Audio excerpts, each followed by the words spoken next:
8 பிள்ளைகளில் மூத்த மகன். அவர் குடும்பத்துக்கு ஒரு வழிகாட்டியாக இருந்தவர். அது மாத்திரமில்லை, சொந்தங்கள் பந்தங்கள் எங்கே கஷ்டப்படுகினோம், யார் விளையினம் அந்த இடத்த முதலிப்பார். அவர் பண உதவியை விட சரீர உதவி முக்கியம் செய்வார். எதையும் செய்வார். இந்த இராணுவ அடிபாட்டு காலத்தில் எத்தனையோ பேருக்கு பங்கர் வட்டி கொடுத்துருக்கிறார் தனிச்சு.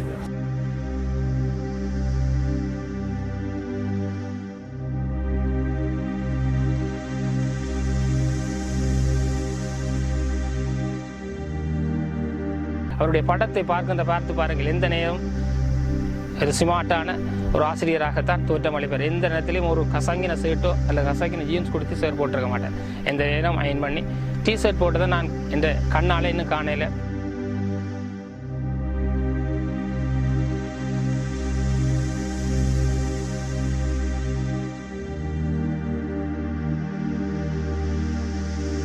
போருக்கு பிறகும் போருக்கு முதலும் அவர் எல்லா இடத்துலையும் கூட கஷ்டம் என்று சொன்னால் ஃப்ரீயாக பேசுவார். குறிப்பாக ஒரு உதாரணம் சொல்லலாம். சில வேளையில் பிள்ளைகள் படிக்க வந்துட்டு கடைசியில் கஷ்டம் நின்றுவார் கடைசி நேரத்தில். ஆனால் தன்னிடம் நின்றுன்னு சொல்லி சார் கோவிக்க மாட்டேன்.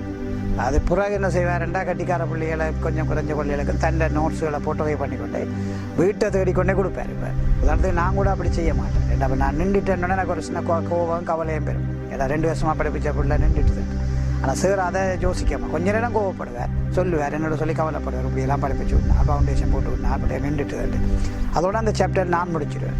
ஆனால் சார் பூரா வீட்டை தேடி போய் அந்த சூட்டுகள் எழுதி சில நோட்ஸுகள் அந்த நேரத்தில், அதாவது 95ஆம் ஆண்டு இடம்பெயர்வு நேரத்தில் கரண்ட்டும் இல்லை ஒன்றும் இல்லை, தானே கொப்பி பண்ணி போட்டோ காப்பி இல்லை, தண்டை நோட்ஸை தானே எழுதி கனவேற்ற வீட்டை கொண்டே சும்மா கொடுத்துருக்கேன். படியுங்க பிள்ளையர்.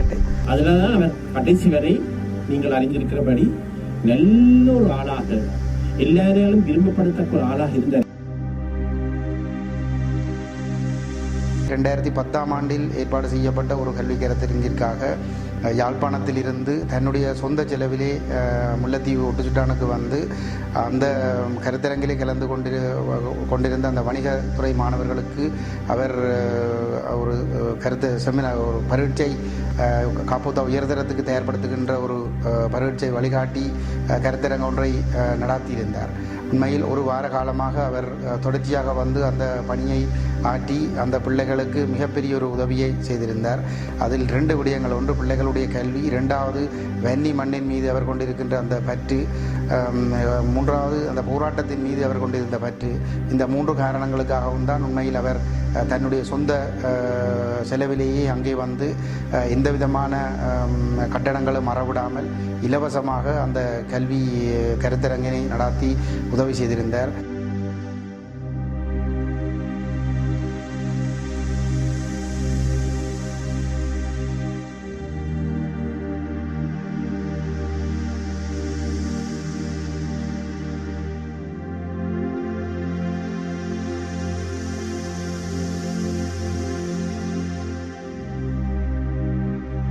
நீங்கள் மனித வர்க்கத்துக்கு வைத்திருக்கும் அந்த நல்ல நம்பிக்கை எங்களுக்கு எவ்வளவு சந்தோஷத்தை தருகிறது, ஆறுதலை தருகிறது. ஏனென்றால் எங்களுடைய அன்பான ஒருவர் மரிக்கும் பொழுது அது எங்களுக்கு எவ்வளவோ சுத்தம் வேதனை இருக்கிறது.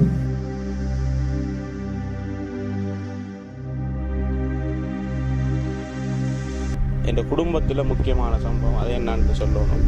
இந்த அம்மா ஒரு கோஆப்ரேட்டில் வேலை செய்வா. இந்த இடம் இந்த காலத்தில் இணைவில் தான் அந்த ஒபிசியாக கொண்டு 2000ஆம் ஆண்டு பிரச்சனை இல்லை. அவள் 6 மணிக்கு கர்ஃப்யூ, அம்மாவுக்கு 5 மணிக்கு வேலை முடியும். இப்போ பஸ் இருக்காது, நடந்து வருவா. எங்கள்கிட்ட மோட்டர் சைக்கிளோ அதெல்லாம் இல்லை, சைக்கிளில் தான். நான் அம்மாவை ஏற்ற வர்ற நேரம் இல்லை. நான் வேறு எப்படின்னா சேர் ரோட்டால் வந்த சமூகத்தில் 2-3 நாள் சேர் ஏற்றி கொண்டு வந்து வீட்டை விட்டு போயிருக்கார். நாங்கள் இருந்தது ஆனைக்கோட்டையில். இது இந்த சொந்தரம் கைதடி நம்ம இந்த காலத்தில் இருந்தது ஆனைக்கோட்டையில். அம்மாவும் இன்றைக்கி அதை பெரிய அப்செட்டாக இருக்கா.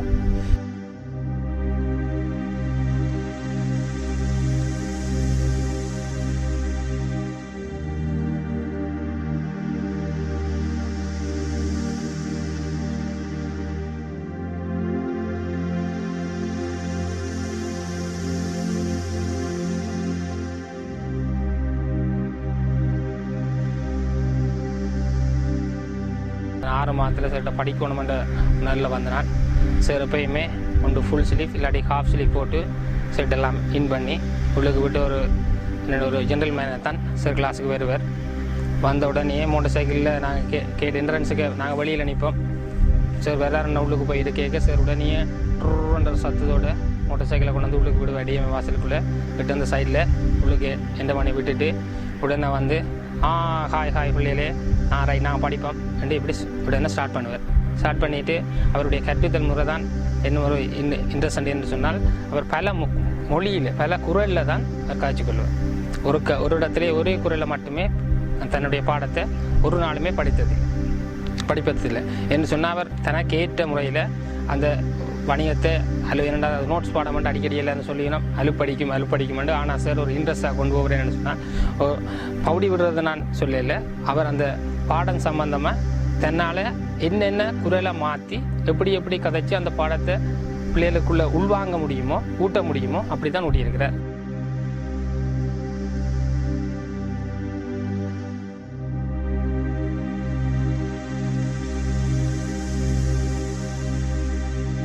ஓஎல் படிச்சுட்டு ஏழுக்கு ஆர்ட்ஸ் செய்கிற பிளான்லாம் இருந்தது. ஆனால் அப்போ எங்களோட அண்ணா வந்து டிஎம்ஏல கொமர்ஸ் படிச்சுட்டு இருந்தார். அப்போ அவர் வந்து பசில் சார்டையும் சாம் சார்டையும் கதை சொல்லுவார். இப்படி சார் இப்படி படிப்பார், சாம் சார் இப்படி படிப்பார், பசில் சார் இப்படி எல்லாம் படிப்பார்ன்றோம். அதை கேட்டு எனக்கு டிஎம்ஏக்கு போகணுமென்ற ஒரு எண்ணம் தான் இருந்தது. அப்போ கூட எனக்கு கொமர்ஸில் இன்ட்ரெஸ்ட் இருக்குல்ல, ஆர்ட்ஸு அந்த இதெல்லாம் இருந்தான். இப்போ இந்த சாம் சார்டையும் பசில் சார் பழைய சார் இந்த கதைகள் எல்லாம் இப்படி விட்டு இப்போ எனக்கு அந்த கொமர்ஸில் எனக்கு ஒரு ஆர்வமே வந்துச்சு. மற்றது சேர்கிட்ட நாங்கள் படிக்க வந்து ஒன்றை தான் உணர்ந்து நாங்கள் என்னென்னு சொன்னால் சேர்ந்த நோட்ஸை வந்து பாடமாக்குற இல்லை, அவர் சொன்ன அனுபவங்கள் மற்றது அந்த உதாரணங்கள் அதுகளை வச்சு தான் நாங்கள் எக்ஸாம் எழுதினது.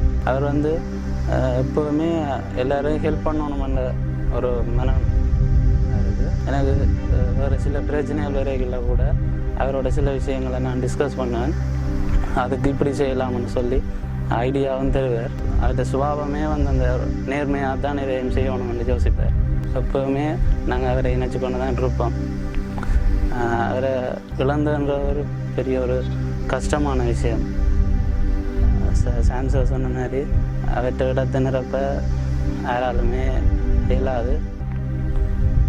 அவரை ரொம்ப மிஸ் பண்ணுறோம்.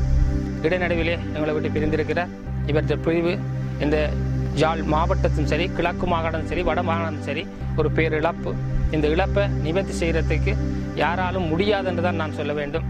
என்று சொன்னால் அப்படி ஒரு ஊற்று என்று தான் சொல்ல வேண்டும் வணிக கல்வியிலே.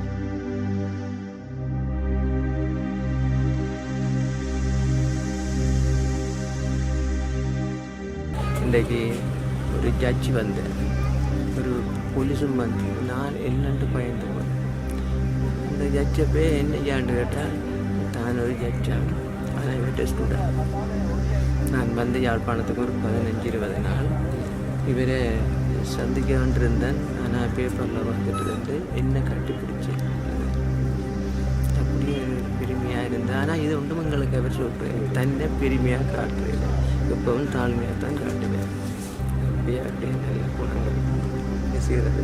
இப்படியான ஒரு ஆளை பறி கொடுத்தது என் இருதய துடிப்பு நின்ற முறை சொல்லி சொல்கிறது. எல்லாரும் பேசலன்னா சொல்கிறது. எங்களுக்கு தேடினாலும் கிடைக்காது. பாருங்க, பிள்ளைகளின் மதிப்பு தான் பெற்றோருக்கு. நான் ஒரு பெருசாக படித்தவன் இல்லை அந்த காலத்தில் எஸ்எஸ்ஜின்னு சொல்கிறது. ஆனால் இன்றைக்கு நான் கச்சேரிக்கு போனேன், ஏஜி ஆஃபீஸுக்கு போனேன், போலீஸ் ஸ்டேஷனுக்கு போனேன், பேங்குக்கு போனேன்.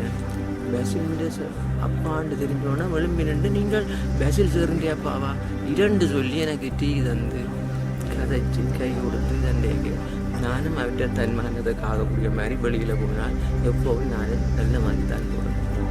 எங்களில் எந்த கிட்ட மக்கள் எங்கள் எதுவுமே இல்லை. எந்த நேரமும் நான் நல்லா நீட்டாக போகணும். இது அவர்கிட்ட கட்ட எங்கே போனாலும் நீட்டாக போகணும். அதில் ஒரு மோட்டர் சைக்கிள் எடுத்துகிட்டு போனாலும் ஹெல்மெட் போடணும். அதுக்கு அந்த இது போடாட்டிக்கும் அதுக்கும் பேசுவேன். என்கிட்ட சொல்லுவேன், மோட்டர் சைக்கிளோடைய நேராக பார்க்கக்கூடாதப்பா, கண்ணாடியில் 8 செகண்டுக்கு ஒருக்கா கண்ணாடியை பின்னுக்கு வரவனால நான் ஆபத்து இருக்கு, முன்னுக்கு வரவனால நாங்கள் பாஞ்சு தப்புறத்துக்கு வழி இருக்குன்னு சொல்லுவேன். தங்கப்பா அவருக்கு ஒரு காணுக்க போய் நிற்கணும். இப்போ கழிச்சிட்டு 2 பேர் இன்றைக்கு அவற்றை கொஞ்சம் தெரியாது. இவர் செத்து வந்துட்டு ராத்திரி 1 மணிக்கு தான் குழம்பு கழிப்பிட்டாங்க.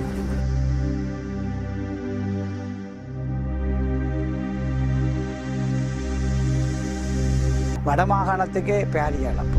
சார் இல்லாத நிலையத்துக்கு சேர்றது கொஞ்சம் டைம் இருக்குது. ஆனால் சாருடைய இந்த விஷயங்களை நீங்கள் எப்படியும் இடத்துக்கு கொண்டு போகிறது என்னத்துக்கு ஆரம்பிச்சுன்னா இனி வர்ற சமுதாயம் பெசில் மாச போன்ற ஆட்களில் உருவாகும்.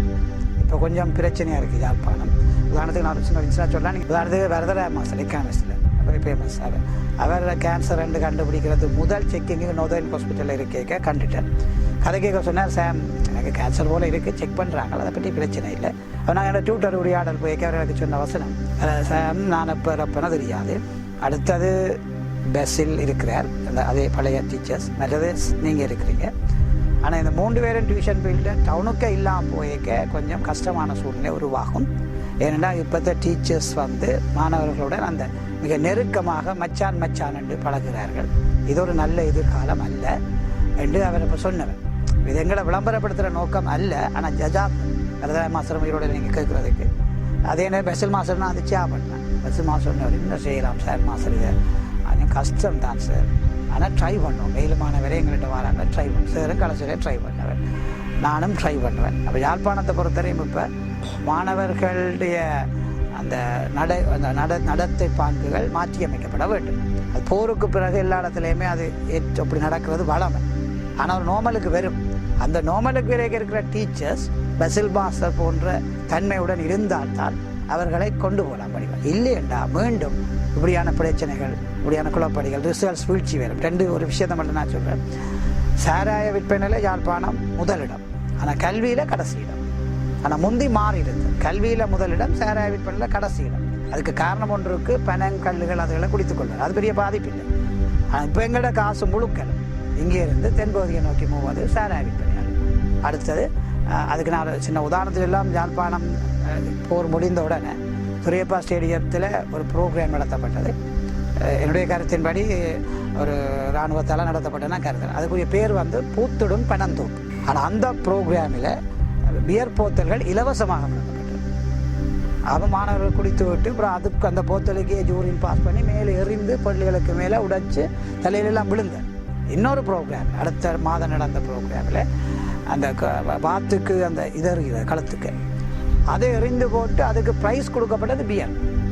அப்போ என்னுடைய நோக்கம் உள்ளவங்க எங்களுக்கு கொஞ்சம் பிரச்சனையாக இருக்குது. மற்றது இப்போவும் அந்த கேரளா கஞ்சா பிடி வருது, ஆனால் ஆக்கள் பிடி வர்றது மிக குறைவாக இருக்குது.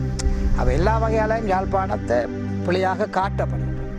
அப்படி காட்டப்படைக்க மாணவர்களும் அதுக்கேற்ற மாதிரி வாளுகள் கத்திகளோட தெரிஞ்சால் அது கடைசியில் எங்களுக்கு எல்லாம் பிரச்சனை தான். சரி, அதான் பிரச்சனை. அங்கே பின்னுக்கு பார்க்க கூட பெண்ணை தான் நிற்கிது. இது அழிகிற மாதிரி தான் இப்போ நாங்கள் அழிந்து கொண்டிருக்கிறோம். அதான் நான் ரஜினி திகம்னு எழுதின ஒரு நாவல் உண்டு, ரஜினி திரண்டகம். அவள் என்ன புரோக்கின் பல்மரா, முறிந்த பனை முறிஞ்சுதண்டா ஒரு விதத்தில் தான் வளராது. இப்போ யாழ்ப்பாண நிலைமை புரோக்கின் பல்மரா. இது இப்படியே போய் கொண்டிருந்தேன்டா. இனி எத்தனை கஷ்டமான அதுக்காக பின்வாங்கிடாது. நாங்கள் எல்லோரும் சேர்ந்து மீடியா சப்போர்ட் எல்லாம் சேர்ந்து கொஞ்சம் நாங்கள் பெசில் மாஸ்டர் போன்ற டீச்சர்ஸை இளம் சமுதாயத்திலேருந்து உருவாக்கும், ப்ரொடியூஸ் பண்ணோம். அதுக்கு சார் போன்ற செயற்பாடுகளை நாங்கள் வெளிப்படுத்துறது மூலம் தான் அதை ப்ரொடியூஸ் பண்ணலாம்.